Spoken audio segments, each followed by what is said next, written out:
Doctor B Jayaraj, ASHA ലോറൻസിന്റെ ആരോപണങ്ങൾ താങ്കൾ ശ്രദ്ധിച്ചിരിക്കുമല്ലോ. M Lawrence ഒരിടത്തും നിയമവശമായി എങ്ങും യാതൊരു രേഖകളുടെയും അടിസ്ഥാനത്തിൽ എങ്ങും പറയുന്നില്ല തൻ്റെ അന്ത്യയാത്ര എങ്ങനെയായിരിക്കണം എന്നുള്ളത്. പിന്നെ എന്തിൻ്റെ അടിസ്ഥാനത്തിലാണ് പാർട്ടി ഇത് തീരുമാനിക്കുന്നത്?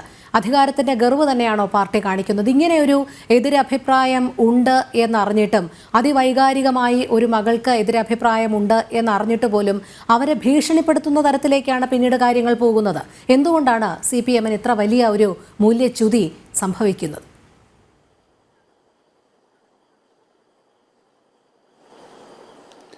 രോഹിണി പറഞ്ഞ ഒരു കാര്യത്തിൽ അണ്ടർലൈൻ ചെയ്തുകൊണ്ട് ഞാൻ തുടങ്ങാം. അതിവൈകാരികത ഒരു പ്രശ്നം തന്നെയാണ്. നമ്മൾ ഈ ഒരു വിഷയത്തിനെ ബുദ്ധിപരമായിട്ട് ചിന്തിക്കുകയും വൈകാരികമായിട്ട് സമീപിക്കുകയും പല രീതിയിലും നമുക്ക് ഈ വിഷയത്തിനെ സമീപിക്കാം. ഒരിക്കൽ ശ്രീനാരായണ ഗുരുവിനോട് ഒരാൾ ചോദിച്ചു, സ്വാമി മരിച്ചു കഴിഞ്ഞാൽ എന്ത് ചെയ്യും?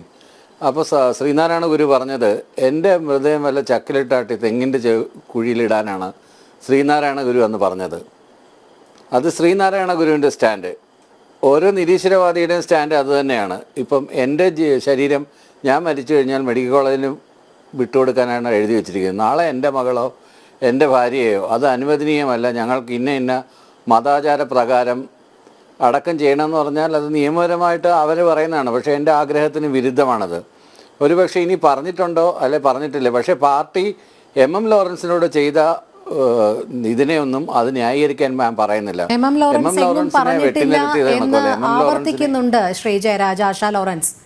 ആശാ ലോറൻസ് മകളാണ്. വ്യക്തിപരമായി അവർക്കറിയാവുന്ന അത്രയും കാര്യങ്ങൾ പൊതുസമൂഹത്തിന് അറിയണമെന്നില്ലല്ലോ. അവർ വ്യക്തമായി തന്നെ പറയുന്നുണ്ട്, എങ്ങും തൻ്റെ പിതാവ് ഇത്തരത്തിൽ ആരോടും ഇങ്ങനെ ഒരു ആഗ്രഹം പറഞ്ഞിട്ടില്ല, രേഖാമൂലം എങ്ങും എഴുതിയിട്ടില്ല, യാതൊരു അടിസ്ഥാനവുമില്ല എന്ന്.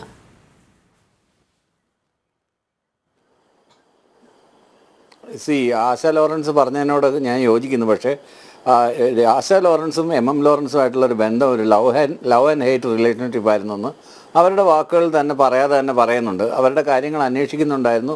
അതുപോലെ അച്ഛൻ്റെ കാര്യങ്ങൾ ഞാനും അന്വേഷിക്കുന്നുണ്ടായിരുന്നു. ഒരു പ്രോപ്പർ കമ്മ്യൂണിക്കേഷൻ ഇവർ തമ്മിൽ ഇല്ലായിരുന്നു എന്നുള്ളത് വളരെ വ്യക്തമാണ്. പിന്നീട് ചേട്ടനാണ് ഇദ്ദേഹത്തിന് നോക്കിക്കൊണ്ടിരുന്നത്. അതിനുശേഷം ചേട്ടൻ്റെ സഹായി.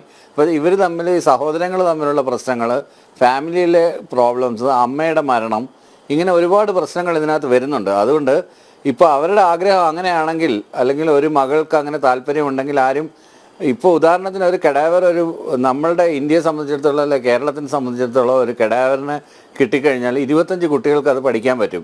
ചൈനയിലൊക്കെ ആണെങ്കിൽ ഒരു കെഡാവർ കൊണ്ട് 5 കുട്ടികളാണ് പഠിക്കുന്നത്. അവിടെ കുറച്ചുകൂടെ, അതുകൊണ്ടാണ് പല ആളുകളും വിദേശ രാജ്യങ്ങളിൽ ഈ അനാട്ടമി പഠിക്കാനൊക്കെ പോകുന്നത്. ഇത് മനുഷ്യകുലത്തിന് തന്നെ ഉപയോഗം ചെയ്യുന്ന കാര്യമാണ് ഈ പറഞ്ഞു വരുന്നത്.